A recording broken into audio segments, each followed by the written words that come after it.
A roadside stand line by line explanation. Let's delve into the line-by-line explanation of Robert Frost's poem, A Roadside Stand. The little old house was out with a little new shed. The poem begins by describing a small, old house with a newly constructed shed beside it. This shed is meant to attract travelers passing by on the road. In front at the edge of the road, where the traffic sped. The shed is located right by the road, where vehicles pass by quickly, indicating its strategic placement to catch the attention of travelers. A roadside stand that too pathetically pled. The roadside stand appears desperate, almost pleading for the attention of those passing by. The use of pathetically suggests a sense of sympathy for the stand's plight. It would not be fair to say for a dole of bread. The stand isn't begging for charity or basic necessities like bread. Instead, it seeks a fair opportunity to earn a living by selling goods to travelers.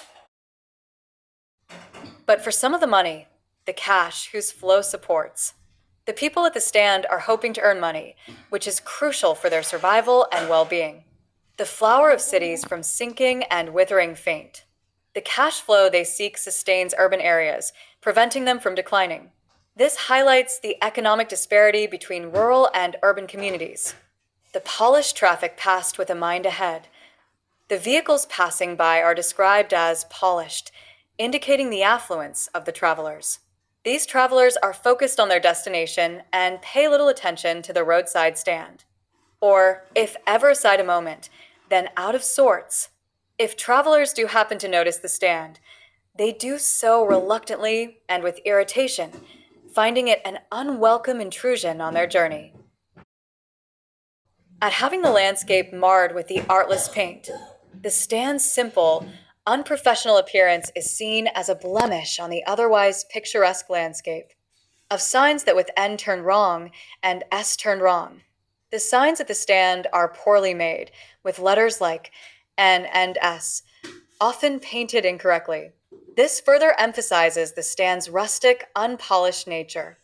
Offered for sale wild berries in wooden quarts. The stand sells local produce like wild berries, presented in simple wooden containers, or crook-necked golden squash with silver warts. Other items for sale include squash, described in a way that highlights their natural, imperfect appearance. Or beauty rest in a beautiful mountain scene.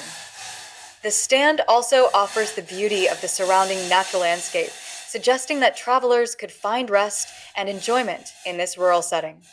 You have the money, but if you want to be mean, addressing the affluent travelers, the poem acknowledges that they have the financial means to help, but they may choose not to. Why keep your money this crossly and go along? The poem questions why travelers would withhold their money and simply drive by without supporting the stand, expressing frustration at their indifference. The hurt to the scenery wouldn't be my complaint. The poet clarifies that the issue isn't about the stand spoiling the scenery, so much as the trusting sorrow of what is unsaid. The real concern is the unspoken sadness and trust of the rural people who rely on the stand for their livelihood. Here far from the city, we make our roadside stand. The stand is set up far from urban areas, in the hopes of attracting some city money. And ask for some city money to feel in hand. They simply want to earn a bit of money from the travelers to improve their lives. To try if it will not make our being expand. They hope that earning money will help them grow and improve their situation, and give us the life of the moving pictures promise. They are inspired by the glamorous life depicted in movies, hoping to achieve a better life. That the party in power is said to be keeping from us. The poem critiques the political leaders, suggesting they are preventing the rural people from achieving this dream. It is in the news that all these pitiful kin, news reports mention plans to help these poor rural people, are to be bought out and mercifully gathered in. There are plans to buy their land and move them to more developed areas, supposedly for their benefit. To live in villages next to the theater and the store. They will be relocated to villages with amenities like theaters and stores, where they won't have to think for themselves anymore. However, This relocation is seen as a loss of independence, as they will no longer have to fend for themselves. While greedy good doers, beneficent beasts of prey.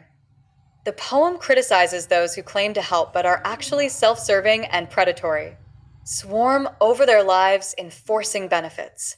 These so called benefactors impose their idea of help on the rural people that are calculated to soothe them out of their wits.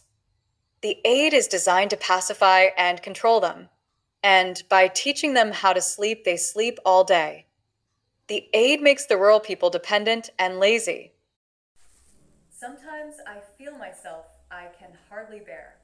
The poet feels overwhelmed by the plight of these rural people, the thought of so much childish longing in vain. The rural people's hopes and dreams seem childish and futile. The sadness that lurks near the open window there. The sadness of the stand waiting by the road is palpable. That waits all day in almost open prayer. The stand seems to be praying for customers who rarely come, for the squeal of brakes, the sound of a stopping car. The people at the roadside stand hope to hear the sound of brakes, indicating a car stopping to buy something.